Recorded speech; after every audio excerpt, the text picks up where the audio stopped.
Ramsay Bolton, born a bastard of House Bolton, legitimized by royal decree after his father betrayed the Starks at the Red Wedding, Ramsay is the most active sadist in the current books. His upbringing is part of the explanation. The Boltons of the Dreadfort openly practiced flaying for centuries before the Targaryens outlawed it, and some Meisters suggest they never truly stopped. Ramsay inherited that tradition and built on it. He keeps a pack of hunting hounds named after women he has killed, and his favored recreation is hunting women through the forests of the north, tracking them down with dogs, and naming the next puppy after whichever victim gave him the best chase. He captures Euron Greyjoy during the fall of Winterfell and reduces him through starvation, mutilation, and castration to the broken creature called Reek. He later marries a girl posing as Arya Stark, and the abuse he inflicts during that marriage is among the most sustained violence in the published books. Ramsay is not a warrior in any meaningful sense. He is a predator wearing legitimacy like a borrowed cloak. Gregor Clegane, known across the realm as the Mountain That Rides, Gregor stands nearly 8 feet tall and wields a great sword with one hand. He is Ramsay's adult weight class, and his record predates the current war by decades. During the sack of King's Landing at the end of Robert's Rebellion, Gregor personally killed Princess Elia Martell of Dorne and her 2 small children. He caved in the infant Aegon's skull against a wall, then raped and killed Elia with her son's blood still on him. During the War of the Five Kings,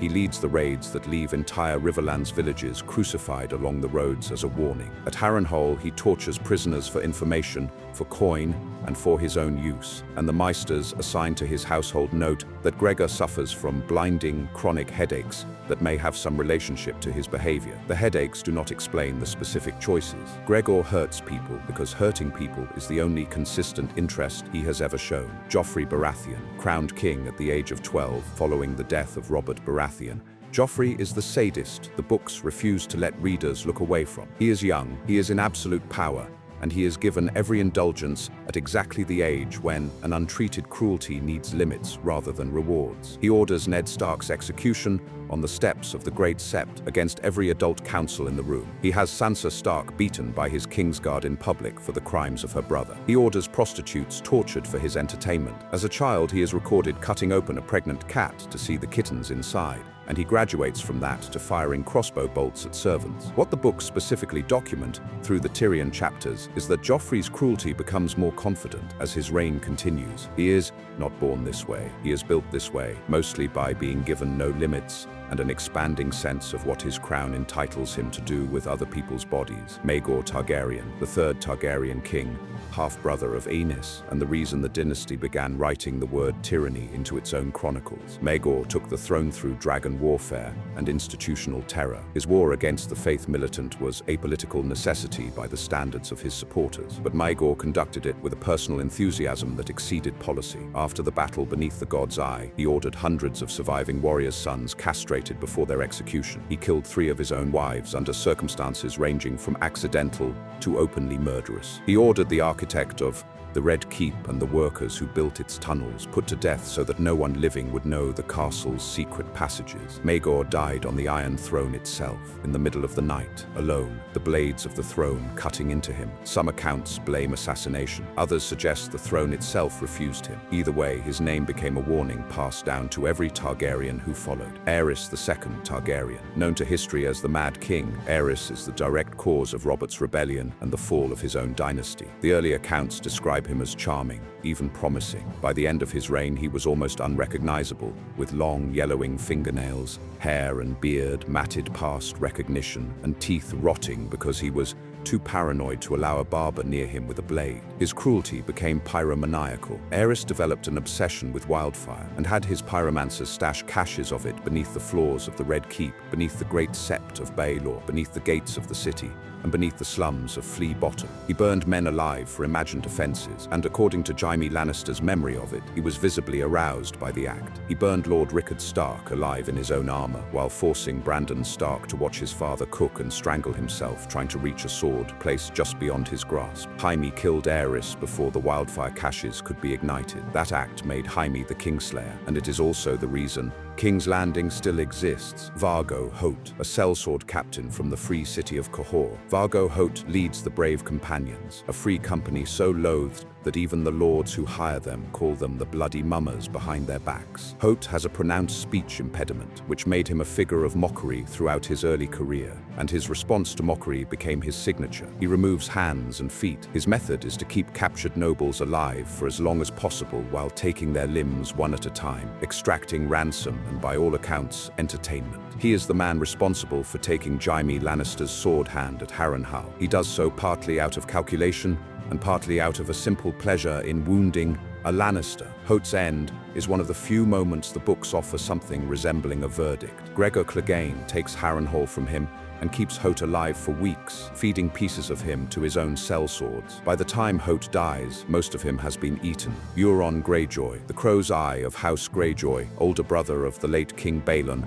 and younger brother of Victarion, Euron is the newest of the major monsters in the published books and the one whose full capacity readers have not yet seen. He returns from years of exile during a feast for crows, sailing a ship called Silence, crewed entirely by mutes whose tongues he has cut out personally so they cannot testify to what has happened aboard. He claims to have sailed to Valyria, which most sailors regard as a death sentence, and returned with a dragon horn. He keeps warlocks in chains in his hold and is rumored to drink a beverage called Shade of the Evening. He arranged the assassination of his own brother, King Balon, allegedly through a hired faceless man, and he raped his brother Victarion's salt wife so severely that Victarion killed her to hide the pregnancy. Euron was banished from the Iron Islands rather than face consequences for that. What separates Euron from the other entries on this list is the reason he hurts people. He does not kill for rage, he kills for curiosity. He does horrific things because he wants to know what will happen next. And in the books, that may be the most dangerous kind of monster there is. Craster. Craster is not a lord, he is not a knight. He is an old wildling man who lives north of the wall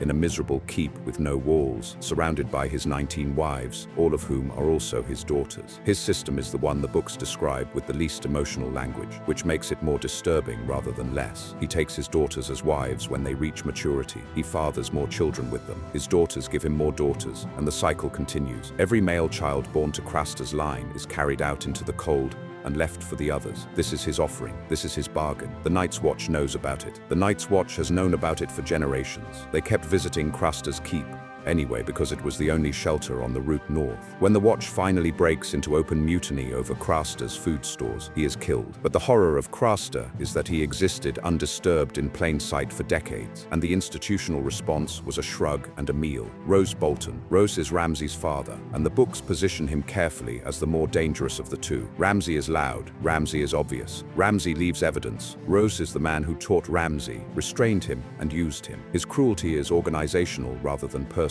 Roose maintains the Dreadfort's dungeons, which contain the last working flaying chambers in a 7 kingdoms that is supposed to have outlawed the practice 300 years ago. He practices regular leechings to keep his blood calm, because he believes, probably correctly, that his emotional regulation is not natural. He murdered his first wife's son to clear inheritance. He arranged the Red Wedding alongside Walder Frey and Tywin Lannister, betraying King Robb Stark and slaughtering his army under the ancient guest right that was supposed to protect them. He personally stabbed Robb through the heart while saying the Lannisters send their regards. Roose's signature is that he is quiet. He speaks so softly that other men lean in to hear him, and while they are leaning, he is already calculating how to use them, dispose of them, or break them. Walder Frey. Walder Frey is in his 90s, has been married 7 or 8 times, and has somewhere north of 100 living descendants. He is not a warrior, he is not a genius. He is a petty, bitter, grudge-keeping old man who spent his entire life being looked down on by the great houses of Westeros, and then the Starks gave him a pretext. The Red Wedding is Walder's revenge for a lifetime of social slights, executed under the sacred protection of guest right, the oldest law of hospitality in the 7 kingdoms, older than any king.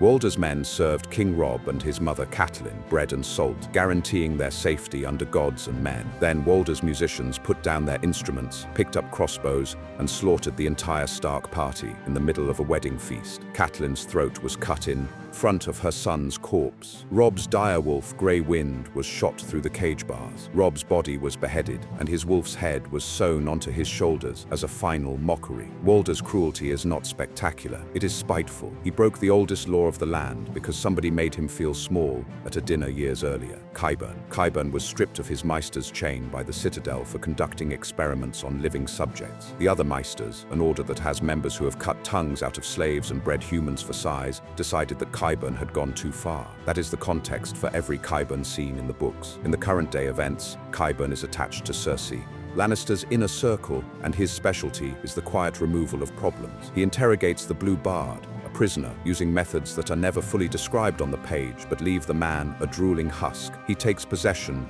of the dying body of Gregor Clegane after the Mountain's duel with Oberyn Martell, and through methods that combine alchemy and forbidden science, he reanimates Gregor as the silent giant called Sir Robert Strong, whose visor has never been raised. Qyburn does not enjoy cruelty the way Ramsay enjoys it. Qyburn simply has no functioning ethical boundary between research and the suffering of the person being researched on. Depending on how you read it, that is either the least sadistic entry on this list or the most, because Qyburn cannot see the difference. Cersei Lannister. Cersei closes this list because the books are careful to show that cruelty does not require a blade, a flaying pit, or a dragon. Cersei is intelligent, beautiful, and raised by Tywin Lannister to believe that she is entitled to exercise power through whatever means present themselves. Her specific record includes ordering Ned Stark's arrest, which triggers the war that kills most of the remaining sympathetic characters. She orchestrates the deaths of Robert Baratheon's bastards, including infants after Robert's death, to hide the truth of her own children's parentage. She tortures and arranges the disappearance of her maid Sanelle out of paranoia. She arms the Faith Militant, which directly causes her own arrest and walk of shame, and she spends much of A Feast for Crows plotting the ruin of the young Queen Marguerite Tyrell, manipulating a religious order into torturing a teenage girl whose only crime is being married to Cersei's son. Cersei is on this list because the books are clear that her cruelty is not always physical, it is structural. She creates the conditions in which other people die, and she does so with a specific personal satisfaction every time the plan resolves. She is the aristocratic monster the way Ramsay is the hunting monster. Different weapons, the same underlying wiring.